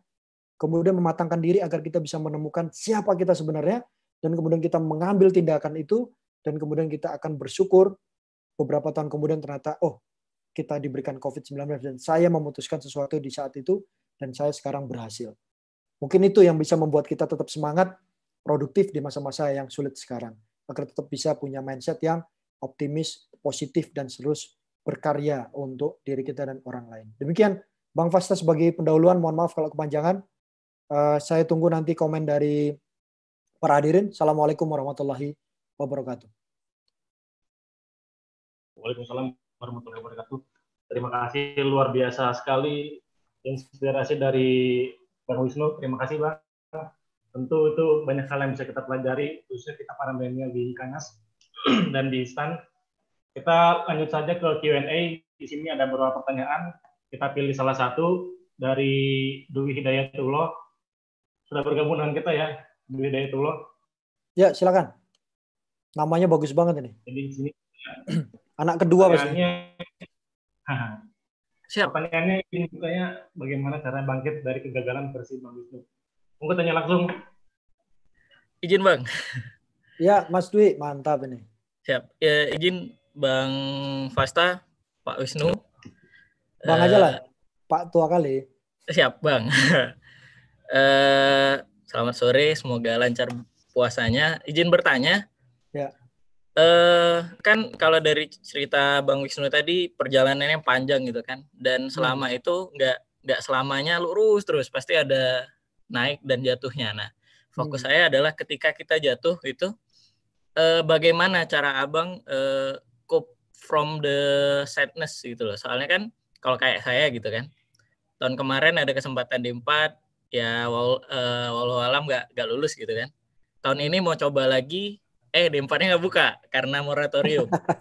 Ya. Dan ke depan kan kita punya planning lah ya, mau coba S1 gimana, dari kalau saran Bang Fasta sih udah coba aja SIMAK UI gitu kan. Ya. Ini kan kalau saya berpikirnya itu, wah ini change gagalnya gede banget. Nah, itu gimana Bang? Biar memotivasi kalau gagal gimana cara bangkitnya, dan kalau misalnya kita tuh nggak takut gagal lagi gitu loh. Ya. Seperti itu mungkin. Terima kasih. Ya, makasih Dwi. Pertanyaan bagus sekali ya. Setiap kita pasti akan mengalami kegagalan, itu udah pasti lah, itu udah bahasa adigium, udah bahasa sehari-hari gitu. Kalau ada orang nggak pernah gagal itu, siapa yang nggak pernah gagal ya? Hampir nggak ada gitu bisa dibilang ya. Nah, ketika kita mengalami kegagalan, apapun besar kecilnya kegagalan itu, pertama kita harus menerimanya. Itu yang pertama. Jadi acceptance, menerima bahwa kita gagal. Karena banyak sekali orang yang nggak pernah mengakui kita tuh gagal atau diri itu gagal. Ya, seperti saya ketika patah hati misalnya dengan cinta pertama itu gagal ya kan. Itu kan kita terima gitu. Oh ya, kita terima gitu. Jangan deny gitu kan. Jangan maksain terus ngancem. Awas kamu ya. Nah, enggak. Yang kedua, ketika kita misalnya membidik kampus kita dulu kan saya pengen UGM tuh kan. Kalau saya UGM mungkin saya jadi wakil presiden atau presiden lah paling enggak ya. Jadi nggak masuk juga gitu kan.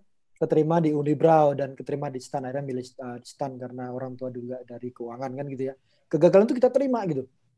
Kemudian berbagai hal, misalnya ketika kita mau ingin sesuatu jabatan, ingin sesuatu apapun lah kita dalam hidup kita, setiap kita pasti punya.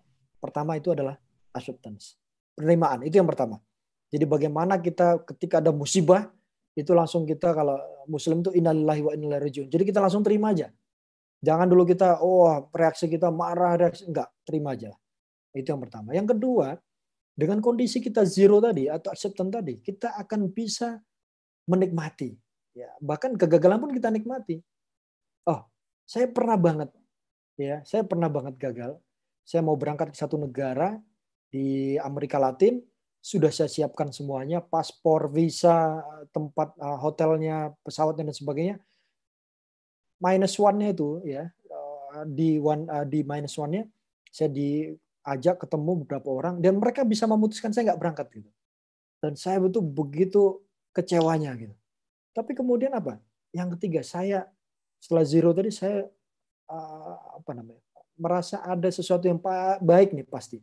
Kegagalan itu pasti bukan desain kita sendiri, pasti ada yang mendesain. Dan yang mendesain mungkin orang lain, tapi ada yang maha mendesain kan gitu ya. Dan ternyata betul. Berkah hikmah di balik kegagalan saya berangkat itu adalah ternyata saya dipanggil untuk interview S3 yang saya sudah selesai itu. Jadi kalau saya berangkat ketika itu, maka saya nggak pernah bisa ikut beasiswa itu karena saya gagal untuk hadir interview dengan 7 orang interviewer. Tapi karena saya gagal, saya bisa berangkat dan saya bisa waktu itu melululantakkan gitu ya, ibaratnya gitulah kira-kira. Mereka yang ingin menjatuhkan saya, kenapa nilai kamu jelek gini-gini ya. Tapi saya bisa meyakinkan dan saya bisa berangkat akhirnya karena saya tadi menerima kegagalan untuk berangkat ke Amerika Latin. Bayangkan negeri itu negeri yang bagus banget dan saya nggak bisa balik lagi ke sana sampai saat ini. Jadi yang pertama tadi acceptance, yang kedua kita udah zero tadi, kita kosongkan gitu ya. Kemudian kita selalu berpikir yang positif gitu. Dan bagaimana kalau kita harus merubah senario? Ubah senarionya. Kita punya plan A, plan B, kita punya senario A, senario B. Kita nggak bisa di 4 STAN tahun ini, mungkin tahun depan pun nggak bisa. Kita switch langsung. Cari kampus mana yang kita bisa masuki. Toh banyak sekali kampus yang butuh kita karena untuk menaikkan nilai akreditasi mereka gitu. Karena kita prosesnya bagus-bagus dan sebagainya. Wah, kalau UI kemahalan bang, misalnya. Karena saya punya keluarga, saya punya penghasilan pas-pasan, nanti UI udah ngos-ngosan, nggak lulus juga. Silakan cari yang mirip-mirip lah kualitasnya, tapi nggak terlalu sengsara misalnya. Saya selalu sarankan misalnya Trisakti lah.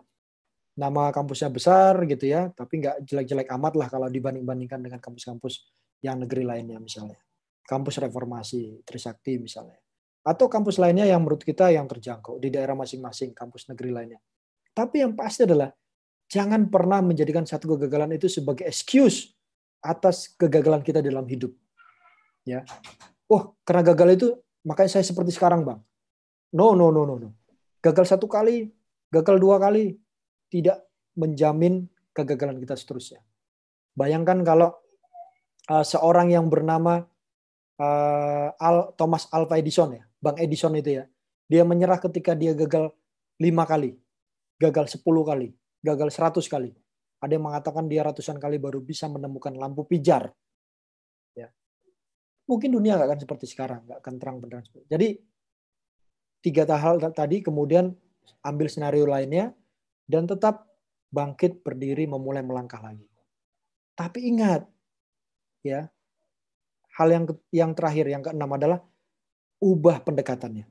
Jangan lakukan hal yang sama, kegagalan yang sama dengan cara yang sama lagi, tidak. Rubah. Kemarin saya gagal di sini karena ini. Ubah pendekatannya. Lakukan modifikasi, perbaikan, sampai kita kemudian berhasil menemukan cara baru untuk berhasil gitu ya. Jadi Terakhir ya, mungkin yang ketujuh, ganjil pas gitu ya. Kalau nggak berhasil juga bang, ya mungkin bukan takdir kita di situ. Ya udah, switch lah gitu ya. Mungkin tadi kayak Bang Naga tadi, mungkin passion kita di situ tapi nggak berhasil. Mungkin ada takdir lain yang disiapkan untuk kita. Mungkin seperti itu. Ada banyak hal seperti itu. Kecelakaan-kecelakaan bersejarah yang membuat kita ternyata berhasilnya bukan di bidang yang kita inginkan. Mungkin kamu bukan jadi S1 targetnya, tapi cuma D3 misalnya, tapi kamu jadi entrepreneur yang mempekerjakan S3 kayak saya misalnya. Bisa jadi kan, who knows gitu. Jadi let's see bagaimana kekuatan doa kita bisa mengubah ya takdir-takdir kita ke depan gitu. Saya percaya sekali gitu pada hal-hal seperti itu. Itu mungkin Mas Dwi. Siap, terima kasih banyak insight baru, Bang. Mantap ya, semoga bisa membantu. Bang Fasta silakan. Siap. Thank you Bang Dwi Raka, terus di LNSW. Oh, LNSW. Thank you, Bang. Ya. Salam sama Pak Rofiudin ya. Oh, siap. Oke, pertanyaan selanjutnya kita pilih dari Bang Jonathan. Bang Regar ya, silakan.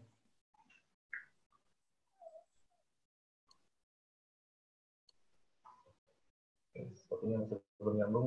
Oke. Selamat sore. Sore Bang Regar. Selamat sore. Sore buat Mas Wisnu, Bang Fasta, Mas Pinurba, Agastya, Bang Pitor, dan teman-teman Ikanas. Saya ingin bertanya kepada Mas Wisnu nih. Kan ketika kita mencapai, kita memiliki impian atau tujuan terbesar dalam hidup kita. Impian itu impian yang sangat tinggi, yang benar-benar itu ekspektasi kita itu sangat tinggi. Tapi ketika kita mencapai impian itu, pasti ada orang yang nyinyir, orang yang seakan-akan itu ingin mematahkan semangat kita. Bagaimana agar kita konsisten dalam mencapai itu, dan bagaimana agar kita tetap konsisten untuk mencapai walaupun impian itu sepertinya sangat sulit. Itu pertanyaan pertama, Mas. Yang kedua itu bagaimana agar kita tetap konsisten menjadi seorang long life learner. Itu aja, Mas. Bang Regar nih, hal Aita nih, mantap kali ya. Nah, jadi setiap orang pasti mengalami kegagalan seperti itu. Saya juga ya, saya flashback waktu pemilihan Ikanas dulu mendampingi Bang Helmi. Itu banyak yang japri saya, ngapain kamu Wisnu mendampingi Bang Helmi? Kamu nggak layak lah, dan sebagainya gitu ya. Sampai saya mengontak salah satu guru saya spiritual gitu ya. Kalau masalah saya kontak dia gitu. Saya tanya, gimana nih Pak? Dia bilang jawaban sederhana aja ternyata. Kamu sekarang maju, ya, sukses, itu orang tetap akan ngomongin kamu. Kamu sekarang mundur lebih banyak lagi, gitu. Dan ingat ketika kamu sekarang waktu itu saya ngomong ke dia skenario saya maju terus apa saya batal maju gitu kan. Kalau kamu batal maju, kamu nambah musuh baru. Bang Helmi marah, orang-orang yang mendukung kamu marah, semuanya marah gitu kan. Kalau kamu maju terus, ya kalau kamu berhasil nanti semua orang akan lupa kok gitu. Apa yang pernah terjadi itu selesai semuanya gitu ya. Galau kamu sekarang hilang semuanya. Jadi saya langsung oke, saya putuskan maju terus gitu kan. Sampai akhirnya ya seperti sekarang lah. Malah bebannya banyak gitu ya sama Bang Pitor. Syukur Bang Pitor bisa bantuin ini. Sama Bang Pepin ya. Nah, jadi orang itu pasti ngomongnya apa aja. Seenaknya, semaunya pasti itu. Dari siapapun. Ya, dan kita nggak bisa cegah itu gitu. Out of our control gitu. Baik yang kenal kita maupun yang tidak kenal kita. Jadi kalau dibilang orang ya betul juga ya, pepatah bilang. Anjing menggonggong, kafilah tetap berlalu. Terusin aja. Kalau kita sudah on the track, lakukan, lanjutkan, kerjakan. Contohnya lah, walaupun Bukalapak sekarang nggak tahu kondisi terakhir seperti apa. Tapi Ahmad Zaki dulu, bayangin. Dia S1 aja gitu ya.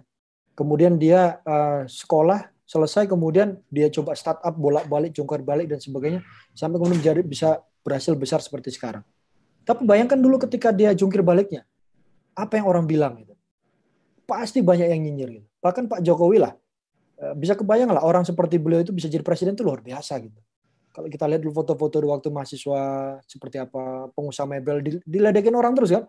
Pengusaha mebel, nggak bisa ngurus Indonesia, tapi bisa 2 periode.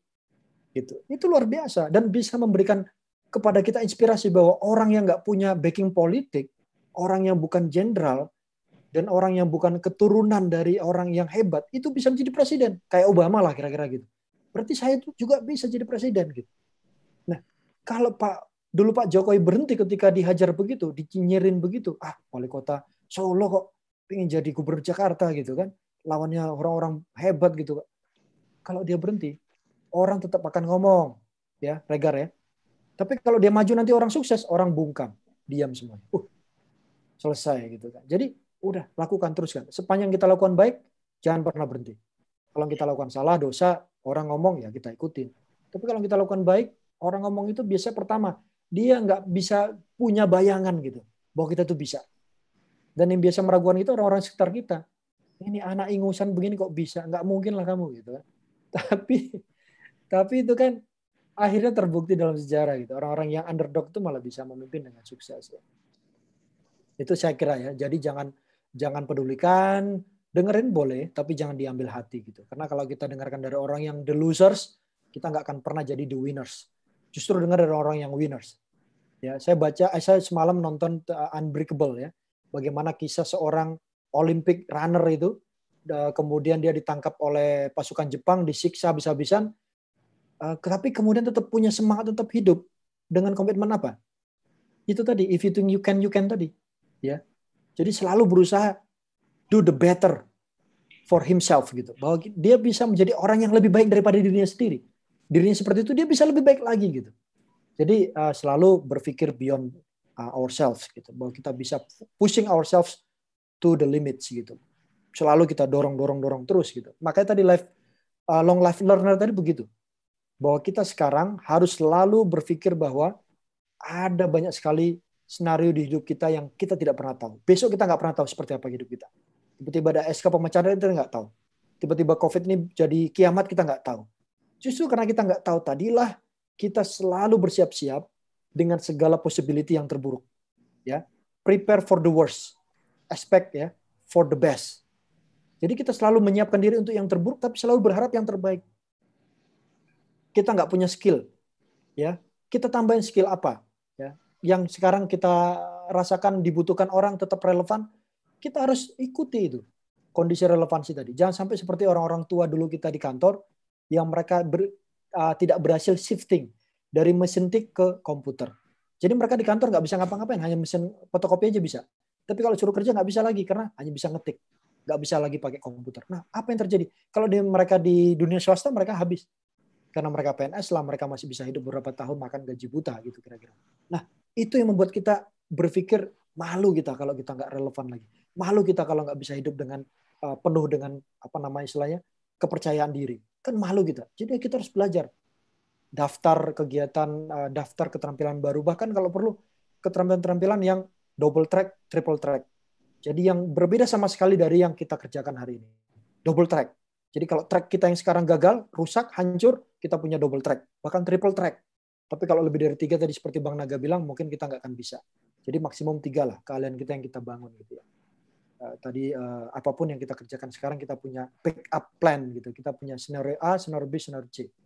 Mungkin itu bisa membuat semangat Bang Regar untuk terus menekuni sesuatu yang baru ya. Mungkin ingin menempuh profesi baru gitu.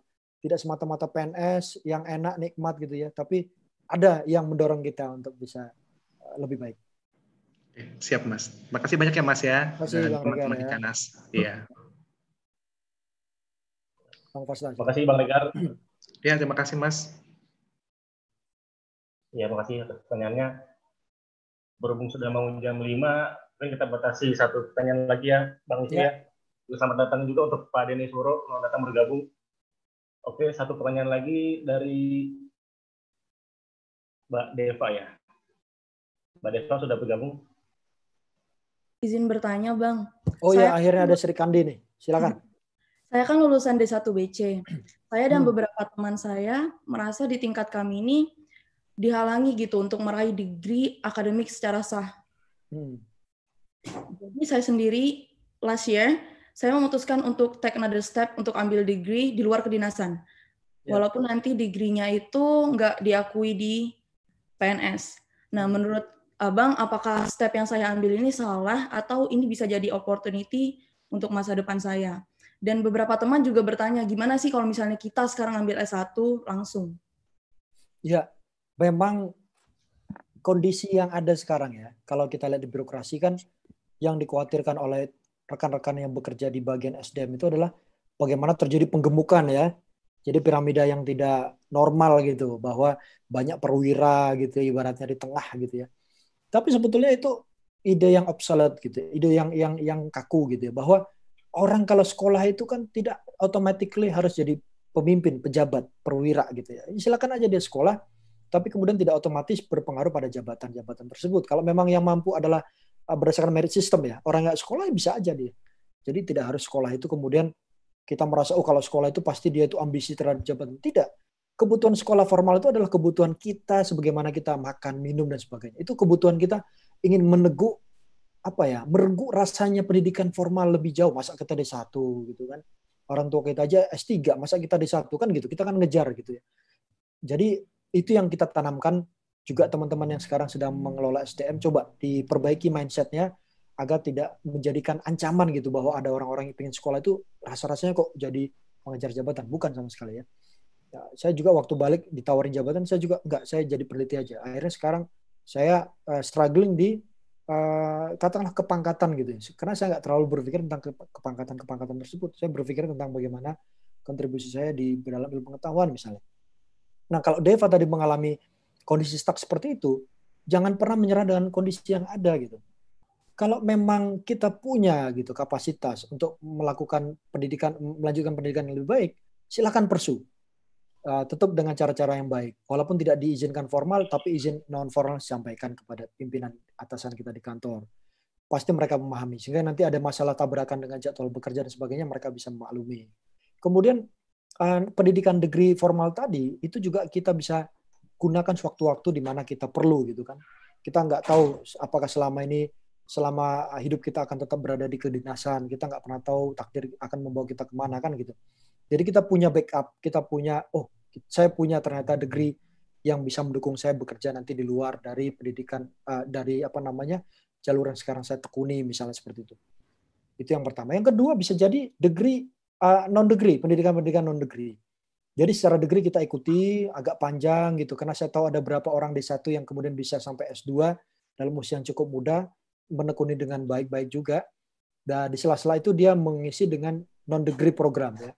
Keterampilan, sertifikasi, hal-hal yang lain yang bisa membuat dia punya kapasitas lebih dibandingkan teman-teman yang lain di kantor. Itu juga bisa menjadi pilihan yang baik. Contohnya kalau kita auditor itu punya sertifikasi forensik audit, sertifikasi IT audit, sertifikasi macam-macam. Nah, kalau kita di bidang kepabeanan cukai mungkin ada yang lain yang bisa kita pursue gitu, kita cari ya, degree lainnya yang bisa membuat kita punya competitive advantage.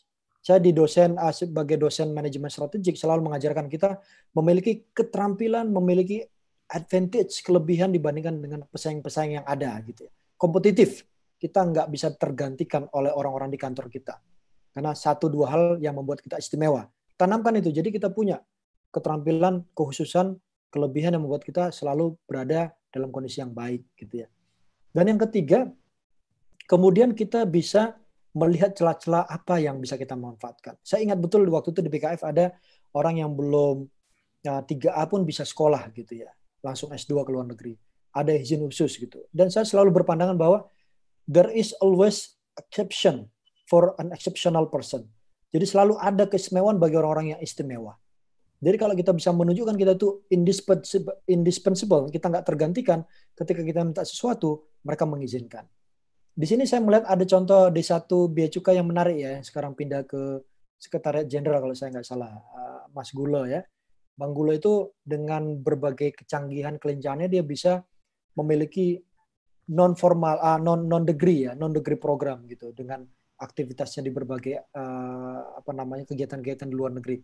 Itu bisa dicontoh, walaupun dari segi degree dia stuck gitu ya, belum S1 juga, tetapi dari segi pengakuan-pengakuan lainnya dia menjadi ASN berprestasi, pengakuan-pengakuan lainnya itu didapatkan, itu merupakan hal-hal yang nggak bisa terbayar dengan bahkan degree formal sekalipun. Jadi Deva silakan petakan diri, apakah selamanya berada di bea cukai, kalau iya coba ikut santun gitu ya, coba ikut fatsun yang ada di birokrasi dengan baik. Tapi kalau saya mungkin nggak akan di sini terus Bang, ya udah dari sekarang persiapkan apa yang harus dipersiapkan misalnya, walaupun harus dengan menempuh pendidikan yang tidak diakui. Jadi petakan diri, mau jadi apa kita.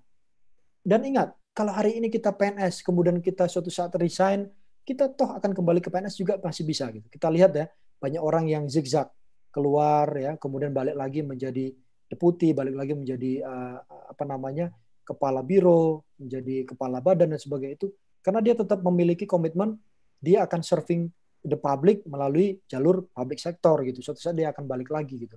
Dan dengan open bidding saat ini sangat memungkinkan kita untuk balik lagi suatu saat keluar, tiba-tiba mimpin kita gitu kan, luar biasa. Seperti misalnya Mas Justinus Prastowo dulu dipajak menjadi AR yang terakhir ya. Tapi sekarang balik lagi menjadi apa? Staf khusus Ibu Menteri gitu. Jadi bisa dibayangkan hidupnya zigzag tapi balik lagi servisnya ke public sector. Jadi sangat memungkinkan untuk kita. Dan jangan pernah membatasi diri kita sendiri. You know yourself better than anyone else. Jadi pursue your life within your horizon and get the best of you gitu ya. Gitu kira-kira Deva ya. Tetap semangat ya. Jangan discourage, jangan habiskan waktu kita dengan hal-hal yang merugikan diri sendiri walaupun kita dalam kondisi sekarang tidak bisa langsung melompat jadi sesuatu yang kita inginkan. Sukses selalu. Amin. Terima kasih. Bang Pasta. Ya, Deva silakan. Makasih. Terima kasih Mbak Deva. Untuk sesi live Q&A kita akhiri, namun nih terakhir dari request, nanti saya bacakan pertanyaannya, mohon kiranya sama Bang Wisnu dijawab dengan singkat. Pertanyaannya, selamat sore Bang Prof, izin bertanya, menurut Bang Wisnu, mana yang lebih baik, mempelajari banyak hal-hal baru yang beda, misal digital design, public speaking, dan lain-lain, atau fokus pada satu hal akademis dan mengembangkannya terus-menerus untuk dapat bersaing di zaman sekarang ini, antara menjadi yang serba bisa banyak hal namun tidak spesialis, atau menjadi spesial satu hal. Mohon dijawab dengan singkat, Bang Wisnu, terima kasih. Ya, itu diibaratkan, saya ingat dulu kuliah Mas Justinus ya, ada tipe Fox, seperti rubah ya, dia lincah ke sana kemari, dia palu gada, palu mau gak ada gitu ya. Ada yang tipenya seperti landak, ketemu masalah selalu keluar duri. Datang bola duri, datang batu duri gitu ya. Nah, setiap tipe ini punya kelebihan dan kekurangan masing-masing. Kalau tipe landak tadi, dia spesialis, dia sangat terpakai di bidangnya. Contohnya dia adalah desainer gitu ya, seperti Opan Albana itu jagoan di desain, gak ada yang bisa ngalahin gitu ya. Tapi begitu zaman berubah, spesialis tadi tidak dibutuhkan lagi, maka dia akan berakhir juga. Dia harus mencari bidang baru yang bisa tetap relevan gitu ya. Jadi fleksibilitasnya berkurang. Tapi kalau rubah tadi, dia punya spesialis, dia nggak mungkin bisa semuanya. Dia bisa lah 1, 2, 3 lah gitu ya. 3 hal yang dia bisa bangun. Kayak Rima ini kan, dia public speaker jago gitu kan, MC di mana-mana, di kantor pajak dia jago juga gitu ya. Terus ada lagi satu lagi yang jago di organisasi. Sepanjang kita masih bisa menjalani itu triple track, maksimum triple track lah ya. Double track, triple track gitu ya. Jalani saja gitu. Karena kita tidak tahu kemudian pada satu titik tertentu di mana kita harus memilih dan kita menjadi spesialis. Ya. Jadi banyak orang yang dengan talent-talent tertentu itu, dia sangat bisa belajar apapun dengan cepat gitu. Tapi ada orang yang nggak punya talent banyak, tapi dia bisa tekuni, dalami, dan kuasai. Jadi itu betul-betul terpulang pada pemetaan diri kita. Pemetaan diri kita seperti apa, mau belajar yang mana, kemudian dia mau melihat relevansi dengan dunia saat ini bagaimana, kemudian dia putuskan. Dia menjadi spesialis yang sangat spesialis, atau dia menjadi spesialis, multi spesialis, saya menyebutnya multi spesialis. Jadi dia punya 1, 2, 3 yang almost perfect, tapi dia punya pilihan-pilihan. Gitu. Nah, kalau contohnya saya sekarang adalah peneliti misalnya. Peneliti itu ternyata di dunia knowledge, dia memiliki misalnya kesamaan dengan dosen. Karena dia sama-sama berbasis pada knowledge. Bedanya adalah peneliti lebih pada tulisan, dosen pada pengajaran. Walaupun dosen juga dituntut meneliti kan gitu. Jadi saya punya double track. Kemudian satu track lagi saya punya exposure di dunia korporasi ya, di BUMN, di dunia bisnis dan sebagainya, menjadi advisor dan sebagainya. Dan saya sekarang masih bisa menjalani 3 track ini. Jadi satu sisi kebijakan publik, satu sisi di dunia strategic management, bagaimana tetap relevan dengan kondisi yang ada, dan yang terakhir di sisi bisnis ya. Dan sepanjang saya bisa menjaga 3-3 masih bisa akur nih ya, masih bisa jalan saling support, saya akan tetap jalani. Suatu saat nanti yang meledak yang mana saya nggak tahu. Apakah di dunia sektor publik, apakah di dunia bisnisnya, apakah di dunia dosen profesornya dan sebagainya. Sepanjang saya masih bisa jalani, saya akan jalani dulu gitu. Itu gambaran buat saya. Mungkin bisa memberikan gambaran juga untuk yang lainnya. Bahwa sepanjang kita masih punya waktu untuk main, untuk bermedsos ria, berarti kita masih punya waktu untuk membangun katakanlah double track, triple track. Gitu ya. Mudah-mudahan bisa membantu. Oke, terima kasih Bang Wisnu atas yang menjawab pertanyaan tadi. Ya. Sekarang langsung kita tutup aja Bang Wisnu. Mohon Siap. Bang Wisnu menyampaikan segmen terakhir. Silakan Bang Wisnu. Ya, saya selalu memakai istilah bahwa setiap orang itu punya kapasitas yang tidak pernah diketahuinya sampai dia kemudian eksplorasi. Jadi nanti di hari terakhir hidup kita atau di hari kita dibangkitkan kembali, hari akhirat lah kalau kita yakini itu, setiap kita akan ditanya di audit gitu. Orang yang punya kapasitas sebesar kolam, ya, tapi kemudian hanya menggunakan kapasitas sebesar kolam itu untuk satu ember saja, dia akan ditanya, mengapa kamu menghabiskan semua energi yang ada itu hanya sampai satu kolam aja, satu ember saja. Padahal kamu diberi kapasitas sebesar kolam renang. Gitu. Ya. Jadi kita selalu akan ditanya oleh Yang Maha Kuasa kapasitas yang diberikan dengan kapasitas yang kita realisasikan. Gap itu yang akan ditanya. Jadi kita nggak pernah tahu kapasitas kita sebesar kolam renang atau sebesar lautan atau sebesar samudra. Tapi kalau kita sejak awal tidak pernah mengeksplor diri kita, mengoptimalisasi kapasitas kita, kita tidak pernah tahu dan kita akan menyesal nanti di ujung kehidupan kita ternyata tidak bisa melakukan apapun sebagaimana yang diamanatkan oleh Yang Maha Kuasa yang memberikan kita kehidupan. Jadi, kalau kata Steve Jobs, stay foolish, stay hungry. Selalu lapar dan selalu merasa bodoh untuk terus menjadi orang yang belajar. Salam sukses luar biasa. Demikian, terima kasih. Mohon maaf lahir batin. Sampai ketemu lagi ya, teman-teman semuanya. Selamat berbuka. Terima kasih lagi Bang Wisnu. Jadi luar biasa, banyak hal yang bisa kita pelajari dari narasumber satu ini, Bang Wisnu, di tema kita yaitu memaksimalkan potensi diri tetap produktif di masa pandemi. Beberapa hal yang dicatatkan diantaranya kita harus mempersiapkan diri, khususnya pada risiko terburuk, prepare for the worst ya Bang ya. Ya. Lalu kita harus selalu bersyukur dan berbagi kepada sesama, dan juga kita harus selalu optimis dalam keadaan apapun, dan kita agar bisa menggali potensi diri khususnya di era pandemi COVID ini. Dan juga mencuplik dari quote yang Bang Wisnu sampaikan tadi dari Ronald Reagan, if you think you can, you can. Dan yang paling terakhir, yang paling penting, jangan lupa berdoa kepada Tuhan Yang Maha Kuasa.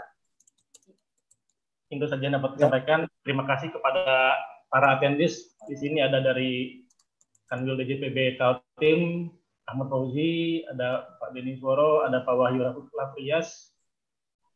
Ya banyak. Terima kasih pada teman-teman semua, pada host Bang Pinurba, Bang Pitor, Bang Agas, semua teman-teman terima kasih.